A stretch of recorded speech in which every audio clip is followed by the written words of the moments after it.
બાળ વિજ્ઞાન રસાયણશાસ્ત્રમાં chapter number 13 amine સંયોજનો એના એમસીક્યુની આપણે આજે ચર્ચા કરીશું. પહેલો પ્રશ્ન છે, એમાઇન સંયોજનોમાં નાઇટ્રોજન પરમાણુનું સંકલન કયા પ્રકારનું હોય? એમાં sp3. ટ્રાયમિથાઇલ એમાઇનમાં CN(C) બંધકોણ કેટલો? ટ્રાયમિથાઇલ એમાઇન એમાં આ બધા માહિતીના પ્રશ્નો છે. ટ્રાયમિથાઇલ એમાઇન તો એમાં સમચતુષ્ફલકીય રચનામાંથી થોડોક ઓછો થાય એટલે 128માંથી ઓછો એટલે 108. એમોનિયામાં રહેલા હાઇડ્રોજનનું વિસ્થાપન હાઇડ્રોકાર્બન સમૂહ કરતાં બનતા સંયોજનો. એમોનિયામાંથી હાઇડ્રોજનનું વિસ્થાપન હાઇડ્રોકાર્બન તો શું બનશે? એમાંથી તો એમાઇન બનશે. દાખલા કે CH3NH2 મિથાઇલ વડે કરીએ તો મિથાઇલ એમાઇન બનશે. એમાઇન સંયોજનોમાં નાઇટ્રોજનની સંયોજકતા કેટલી? નાઇટ્રોજનની સંયોજકતા 3. બરાબર, 3 હાઇડ્રોજન જોડાય એટલે ખબર પડે કે 3 છે. એલિફેટિક એમાઇન સંયોજનોમાં CNR બંધકોણ કેટલો? તો એલિફેટિક એમાઇન હોય તો 109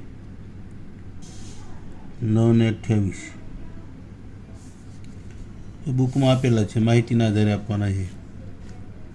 નીચેનામાંથી એમાઇનના ઇલેક્ટ્રોનની બંધારણની સાપેક્ષમાં શું ખોટું છે? ઇલેક્ટ્રોનની બંધારણ આપેલું છે, એમાં ખોટું શું છે? તો પહેલાંમાં NR, N અને R, પછી NR ડેશ અને NR ડબલ સિગ્મા, બધા સિંગલ બોન્ડ છે એટલે સિગ્મા બંધ સાચું. એનનું સંકલન sp3 સાચું. કોઈ પણ RNR ખૂણો 108 નો હોય તો ખૂણો 108 નો ન થાય તો C ખોટું છે. આકાર પિરામિડલ સાચું, તો જવાબ આવશે C. આકાર કેટલો થશે? 107 નો થશે. બરાબર, આમાં 107ની આજુબાજુ. પ્રશ્ન નંબર 7, CH3N C2H5 એટલે મિથાઇલ ઇથાઇલ પ્રોપાઇલનું IUPAC નામ કયું? હજુ આ બોર્ડમાં પૂછાયેલો પ્રશ્ન છે. તો હવે આમાં આપણે શું કરવાનું કે લાંબામાં લાંબી શૃંખલા કેટલી છે? 3 કાર્બનવાળી. 3 કાર્બન. તો જો આ પ્રમાણે હોય CH3 CH2 CH2 NH2, આને શું કહેવાય? Propane 1 amine. બરાબર. હવે એમાં એક નાઇટ્રોજન પરથી એક હાઇડ્રોજનનું વિસ્થાપન ઇથાઇલ વડે કર્યું, CH2 CH3, બીજાનું મિથાઇલ વડે કર્યું. તો એન ઉપર મિથાઇલ છે ને એન ઉપર ઇથાઇલ છે. પહેલો કયો લખાય? ઇથાઇલ. તો N ethyl N methyl propane 1 amine. તો N ethyl N methyl N ethyl N methyl propane 1 amine. જવાબ આવશે B. 7મામાં B. 8મો, નીચેનામાંથી કયું સંયોજન C અને N વચ્ચે બંધ બનાવતું નથી? તો કાર્બન નાઇટ્રોજન વચ્ચે કયામાં બંધ નથી બનતો? એમાઇનમાં બને. પછી આઇસોસાયનાઇડમાં બનશે. એમાઇડમાં CONH2 તો એમાંય બનશે. એસ્ટરમાં નહીં બને, એમાં નાઇટ્રોજન છે જ નહીં. પછી 9મો પ્રશ્ન, નીચેના પૈકી કયા સંયોજનમાં નાઇટ્રોજનનું સંકલન sp3 નથી? જો આમાં બ્યુટેન એમાઇનમાં તો છે જ. બ્યુટેનેમાઇડ. જો બંધારણ લખો. પહેલાં એમાઇનમાં તો છે જ, ઇથિનેમાઇન તો આમાં A અને Dમાં તો છે જ. હવે બ્યુટેનેમાઇડ તો CH3 C double bond O NH2. તો કયામાં નાઇટ્રોજનનું સંકલન sp3 નથી? તો આમાં એક બંધ છે એટલે sp3 છે. હવે બ્યુટેન નાઇટ્રાઇલ તો C ટ્રિપલ બોન્ડ N આવશે, તો આમાં sp સંકલન થશે. તો બ્યુટેન નાઇટ્રાઇલ આવશે. 9મામાં આવશે B. આમાં sp સંકલન થશે. પ્રશ્ન નંબર 10, ટ્રાયમિથાઇલ એમાઇનનો આકાર કેવો?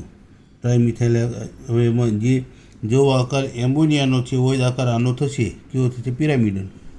નાઇટ્રોજન ઉપર 3 હાઇડ્રોજનના બદલે 3 મિથાઇલ. આનો આકાર કેવો? પિરામિડલ છે, તો એનો પણ પિરામિડલ જ થશે. હવે એમાઇન સંયોજનનું હજુ એમાઇનનું વર્ગીકરણ તમે જ્યારે કરો ધ્યાન શું રાખવાનું, આપણે અગાઉ અત્યાર સુધી શું કરતા જે કાર્બન સાથે ક્રિયાશીલ સમૂહ જોડાયેલો હોય, ધારો કે OH છે, બરાબર, એ બીજા 2 કાર્બન સાથે જોડાયેલો હતો દ્વિતીયક, તો એમાઇનમાં શું કરો, નાઇટ્રોજન સાથે એક આલ્કાઇલ કે એક એરાઇલ જોડાયેલો હોય તો પ્રાથમિક, 2 જોડાયેલા હોય 2 તો દ્વિતીયક, 3 હોય તો તૃતીયક. તો નાઇટ્રોજન સાથે કેટલા આલ્કાઇલ કે એરાઇલ સાથે જોડાયેલો એના આધારે વર્ગીકરણ થશે. તો નીચેનામાંથી કયું સંયોજન બેન્ઝીન સલ્ફોનાઇલ ક્લોરાઇડ સાથે પ્રક્રિયા આપશે? બરાબર, કયું સંયોજન બેન્ઝીન સલ્ફોનાઇલ એટલે હિન્સબર્ગ પ્રક્રિયા, તો પ્રાથમિક આપશે, દ્વિતીયક આપશે, બરાબર, તૃતીયક નહીં આપે. તો તૃતીયક એમાઇન કયો છે? NN trimethyl amine. તો 11માં જવાબ મળી ગયો આપણને, બરાબર. 11માં કયો આવશે? ટ્રાઇમિથાઇલ એમાઇન. પછી મિથાઇલ ઇથાઇલ એમાઇન. તો તૃતીયક એમાઇન હિન્સબર્ગ પ્રક્રિયા આપશે નહીં. તમે તૃતીયક શોધી કાઢો. ટ્રાઇમિથાઇલ એમાઇન છે ને એ તૃતીયક છે, તો 11માં જવાબ આવશે B, ટ્રાઇમિથાઇલ એમાઇન. 1, 2 અને 3 મિથાઇલ, બરાબર. તો આમાં જવાબ આવશે ટ્રાઇમિથાઇલ એમાઇન. મિથાઇલ ઇથાઇલ એમાઇન આ કેવો છે? દ્વિતીયક છે. ડાયમિથાઇલ ઇથાઇલ એમાઇન, બરાબર. હવે પ્રશ્ન આપણે વાંચવામાં ભૂલ કરી, કયો પ્રક્રિયા આપે છે, બરાબર. તો આમાં તૃતીયક હશે ને તો પ્રાથમિકને દ્વિતીયક આપશે, તો NN ડાયમિથાઇલ ઇથેન એમાઇન, તો આ તૃતીયક છે, બરાબર. આ નહીં આપે. ટ્રાઇમિથાઇલ એમાઇન આ પણ નહીં આપે. તો મિથાઇલ ઇથાઇલ એમાઇન આ દ્વિતીયક છે, તો C આપશે. તો 11માં જવાબ આવશે C. પ્રક્રિયા કયો આપશે? એટલે કે આમાં નાઇટ્રોજન ઉપર હાઇડ્રોજન છે, તમારે એટલું બંધારણ લખો, નાઇટ્રોજન ઉપર હાઇડ્રોજન 1 કે 2 હોય તો પ્રક્રિયા આપશે, નહીં તો હિન્સબર્ગ પ્રક્રિયા નહીં આપે, બરાબર. 12મો પ્રશ્ન, નીચેનામાંથી કયું તૃતીયક એમાઇન કયો છે? નાઇટ્રોજન સાથે જો અહીંયા એક હાઇડ્રોજન છે, 2 જોડાયેલા છે, દ્વિતીયક, આ 2 દ્વિતીયક, આ દ્વિતીયક, અને આ નાઇટ્રોજન સાથે આ 2 મિથાઇલ ને 1 ઇથાઇલ, તો આ તૃતીયક. CH3N નાઇટ્રોજન સાથે 2 ઇથાઇલ છે, તો આનો પ્રકાર કયો? તો તૃતીયક. નાઇટ્રોજન સાથે 1 મિથાઇલ છે અને 2 ઇથાઇલ છે, તો તૃતીયક થશે. તો 13માં જવાબ આવશે D.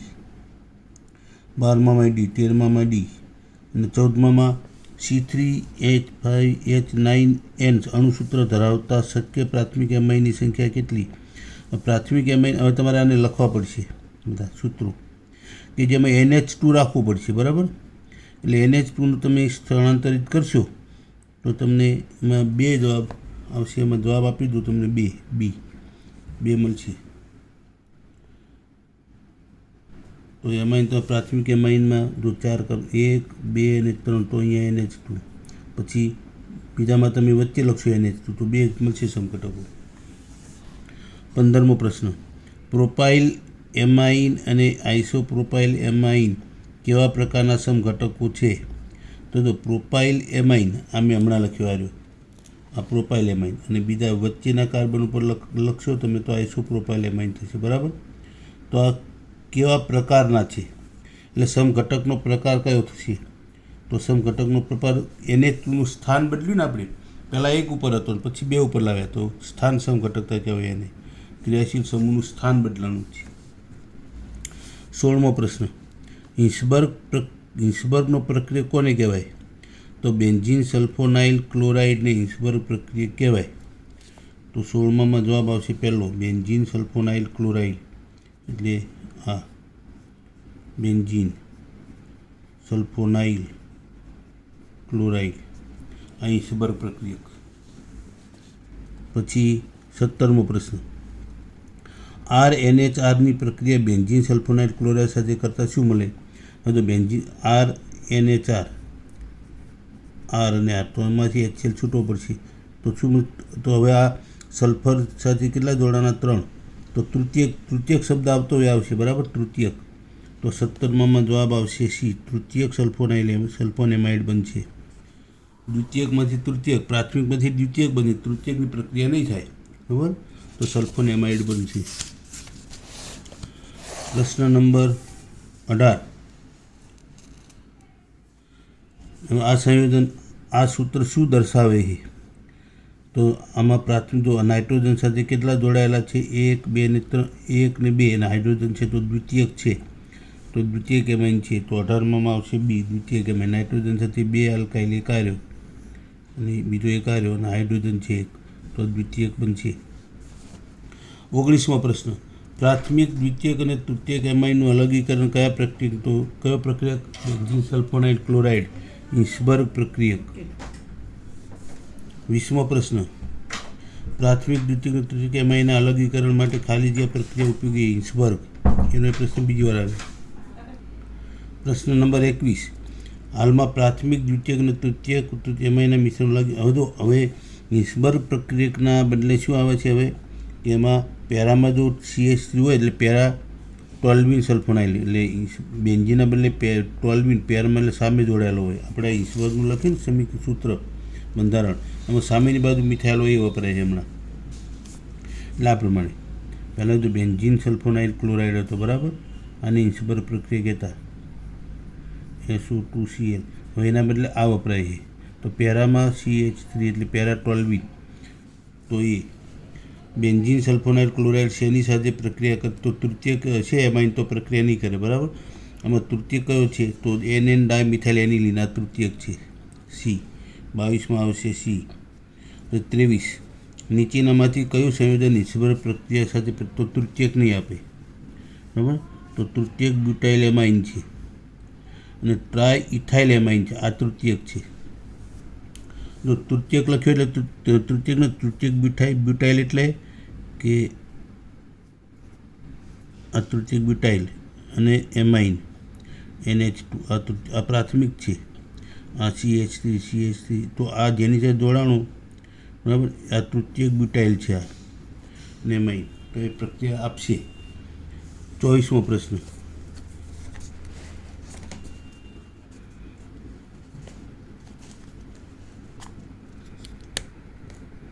પ્રશ્ન નંબર 24, N-મિથાઇલ એનિલિન કયા પ્રકારનું એમાઇન છે? N-મિથાઇલ એનિલિન, તો વધુ એનિલિન છે, એનિલિન નાઇટ્રોજન પર મિથાઇલ છે, તો એક હાઇડ્રોજન છે અહીંયા, તો કેવો છે? દ્વિતીયક પ્રકારનો, તો આવશે દ્વિતીયક. 24માં આવશે બી. 25મો પ્રશ્ન, નીચેના પૈકી C3H9N અણુસૂત્ર ધરાવતો દ્વિતીયક એમાઇન કયો? તો આમાં દ્વિતીયક હોય તો આમાં નાઇટ્રોજન સાથે એક આલ્કાઇલ ગ્રુપ છે પ્રાથમિક, આમાં નાઇટ્રોજન સાથે એક છે પ્રાથમિક, નાઇટ્રોજન અહીંયા 2 છે, જો એક મિથાઇલ છે, નાઇટ્રોજન બીજો ઇથાઇલ છે, આ તો તૃતીયક છે, બરાબર, તો આવશે C. 25મો જવાબ આવશે C. 26મો પ્રશ્ન, 26મો પ્રશ્ન છે, પ્રવર્તમાન સમયમાં એમાઇનના અલગીકરણ માટે કયા પ્રકારનો ઉપયોગ થાય? તો મેં તમને હાલ સૂત્ર આપ્યું એ, બરાબર, para toluene benzene sulphonyl chloride, para toluene sulphonyl chloride, બરાબર, para toluene sulphonyl chloride, para toluene. 27મો પ્રશ્ન, પ્રવર્તમાન પૈકી કયું સંયોજન દ્વિતીયક એમાઇન નથી? એટલે કે આ પ્રક્રિયા આપણી હિન્સબર્ગ પ્રક્રિયા સમજી લો, તો કયું દ્વિતીયક એમાઇન નથી, બરાબર. હવે આમાંથી કયું દ્વિતીયક એમાઇન નથી? તો ડાયમિથાઇલ એમાઇન, તો છે, મિથાઇલ ઇથાઇલ એમાઇન પણ છે, N-મિથાઇલ એમિનો બેન્ઝીન, તો આ પણ છે, બરાબર. તો આમાં NN ડાયમિથાઇલ એમિનો બેન્ઝીન આ નથી, આ તૃતીયક છે, બાકી દ્વિતીયક છે. નહીં તો બંધારણ લખી નાખવાના. દ્વિતીયક એમાઇનનો ક્રિયાશીલ સમૂહ કયો? તો દ્વિતીયક એમાઇનનો ક્રિયાશીલ સમૂહ, તો આમાં NH2 તૃતીયક છે ને, તો આવશે તૃતીયકમાં કેવો આવશે? તૃતીયકમાં C. નાઇટ્રોજન સાથે 3 આલ્કાઇલ કે એરાઇલ જોડાયેલા હોય તો તૃતીયક કહેવાય. 29મો પ્રશ્ન, C7H9N એરોમેટિકના શક્ય સમઘટકોની સંખ્યા, તો હવે આ કયો છે? 7 કાર્બન છે, બરાબર, 7 કાર્બન, એરોમેટિક છે એટલે આમાં 6 આવશે, આ 6. 7મો આવ્યો CH2NH2, આમાં હાઇડ્રોજન ગણી લો, 1 2 3 4 5 6 7 8 9 નાઇટ્રોજન 1 આવી ગયો. તો શક્ય સમઘટકોની સંખ્યા કેટલી થશે? તો સમઘટકો તમારે ગણવા હોય તો C7 એટલે કયો છે? પ્રાથમિક એમાઇન છે આ, બરાબર. તો પ્રાથમિક એમાઇન છે તો આમાં ઓર્થો, મેટા અને પેરા. હવે તમે NH2 ને છે ને NH2 ને તમે અહીંયા CH3 એને ઓર્થોમાં મૂકો, પેરામાં મૂકો, બરાબર, અને મેટામાં મૂકો તો 3 મળશે, બરાબર. તો ઓર્થો, મેટા અને પેરા, મિથાઇલ એનિલિન અને બેન્ઝાઇલ એમાઇન અને N મિથાઇલ એનિલિન. તો કેટલા સમઘટકો થયા? 29માં 5, બરાબર. 1 2 3 4 ને 5. પછી 30મો પ્રશ્ન, એમાઇન X વત્તા બેન્ઝીન સલ્ફોનાઇલ ક્લોરાઇડ તો Y મળે. જો નિપદ તૃતીયક સલ્ફોનાઇલ હોય તો આ કયો છે? દ્વિતીયક હશે એમાઇન. તો X કયા પ્રકારનો દ્વિતીયક હશે? દ્વિતીયક હોય તો તૃતીયક સલ્ફોનાઇલ ક્લોરાઇડ મળશે, બરાબર. એટલે બેન્ઝીન સલ્ફોનાઇલ ક્લોરાઇડ તો તૃતીયક સલ્ફોન એમાઇડ મળશે. તો 30માં જવાબ આવશે B, બરાબર. 30માં કયો આપેલો છે? B. હવે 31 C3H9N આગળ આવી ગયો, બરાબર. અણુસૂત્ર ધરાવતો એમાઇન ખાલી જગ્યા હોઈ શકે નહીં. તો પ્રાથમિક હોય, દ્વિતીયક હોય, પછી તૃતીયક પણ હોય, ચતુર્થક નહીં હોય, કેમકે 4 કાર્બન જ નથી, તો કાર્બન જ 3 છે આમાં, તો ચતુર્થક ક્યાંથી બનશે? તો હવે આ એમાઇનનો પ્રકાર કયો? તો 3 હાઇડ્રોજન છે અને 1 Cl. હવે 1 આ Cl ઋણ આયન છે, બરાબર. તો આ રહ્યો ધન આયન. તો 3 હાઇડ્રોજન તો ચતુર્થક થશે. 31માં થશે ચતુર્થક. તો આમાં એમાઇનનો પ્રકાર કીધો છે ને, એમોનિયમ ક્ષાર બનશે. તો 32માં આવશે પ્રાથમિક નથી, દ્વિતીયક નથી, તૃતીયક પણ નથી, ચતુર્થક. તો નાઇટ્રોજન સાથે કાર્બન તો છે ને, એક જ કાર્બન છે, ચતુર્થક તો એકે નહીં બને, પ્રકાર જ નહીં થાય એનો. 32મો પ્રશ્ન, 32માં આવશે D, બરાબર. અને 31માં D અને 32માં પણ D, બરાબર. અને 33મો પ્રશ્ન, મિથાઇલ, ઇથાઇલ, પ્રોપાઇલ એમાઇન કયા પ્રકારનો છે? તો એક મિથાઇલ છે, એક ઇથાઇલ છે અને એક પ્રોપાઇલ, 3 જોડાયેલા છે, તો તૃતીયક. નીચેના પૈકી કયા એમાઇનની ઈશ્વર પ્રક્રિયા કરી મળતી નિપજ KOHમાં દ્રવ્ય થાય? તો પ્રાથમિક હશે એમાં. પ્રાથમિકમાંથી દ્વિતીયક સલ્ફોન એમાઇડ મળશે અને એની પ્રક્રિયા બીજા તબક્કામાં થશે. કેમ કે નાઇટ્રોજન ઉપર જ્યાં સુધી હાઇડ્રોજન હશે, 2 હાઇડ્રોજન છે તો 2 તબક્કા આપશે. 1 હાઇડ્રોજન હોય તો 1 જ તબક્કો આપશે. તો આમાં 2 તબક્કા છે ને, તો 2 હાઇડ્રોજન હશે, પ્રાથમિક આવશે. પછી પ્રશ્ન નંબર 35, નીચેનામાંથી કયો દ્વિતીયક એમાઇન છે? આમાંથી દ્વિતીયક કયો છે? આમાં તો સમજાયું છે, આમાં 2 આલ્કાઇલ ગ્રુપ છે, બરાબર. તો દ્વિતીયક. તો 35મા પ્રશ્નમાં જવાબ આવશે N મિથાઇલ બ્યુટેનમાઇન, D. 36મો પ્રશ્ન, તો પેરાટોલ્યુન એટલે ઈશ્વર પ્રક્રિયા, બરાબર, બીજા અર્થમાં. તો આપશે નહીં, તો તૃતીયક નહીં આપે. તો તૃતીયક હશે તો આ કેમ કે તૃતીયકમાં નાઇટ્રોજન પર હાઇડ્રોજન છે જ નહીં, કેમ કે એસિડિક હાઇડ્રોજન નથી. તો આ હાઇડ્રોજન નથી તો પ્રક્રિયા નહીં આપે. એમાં તૃતીયક કયો છે? સમજી કાઢો. તો ડાયમિથાઇલ પ્રોપેનેમાઇડ, એક પ્રોપેન 3 કાર્બન, બીજો ડાયમિથાઇલ 2 1 કાર્બન, એટલે કે CH3 CH2 CH2N CH3 CH3. તો તૃતીયક થયો તો પ્રક્રિયા નહીં આપે, બી નહીં આપે. પછી 37 N મિથાઇલ ઇથેનેમાઇન અને ઈશ્વર પ્રક્રિયા. જો N ઇથાઇલ ઇથેનેમાઇન આ કયો છે? દ્વિતીયક, બરાબર. તો આપણને કયો આપશે? તૃતીયક સલ્ફોનેમાઇડ આપશે. તો આપણને શું આપશે? 37મો પ્રશ્ન જે છે, NN ડાય ઇથાઇલ બેન્ઝીન સલ્ફોનેમાઇડ, તૃતીયક સલ્ફોનેમાઇડ બનશે. 38મો, નીચેના પૈકી કયું તૃતીયક એમાઇન નથી? કયું તૃતીયક નથી? તો ડાય મિથાઇલ ઇથાઇલેમાઇન, તો ઇથાઇલ ને 2 મિથાઇલ, પછી NN ડાય મિથાઇલ એનિલિન, આ પણ તૃતીયક છે. મિથાઇલ ઇથાઇલેમાઇન, તો આ છે તૃતીયક નથી, દ્વિતીયક છે. 39મો પ્રશ્ન, C3H કયા પ્રકારનો એમાઇન દર્શાવે છે? તો આ કયા પ્રકારનો છે? તો પ્રાથમિક છે, બરાબર. 39મો પ્રશ્ન છે એમાં ડી પ્રાથમિક.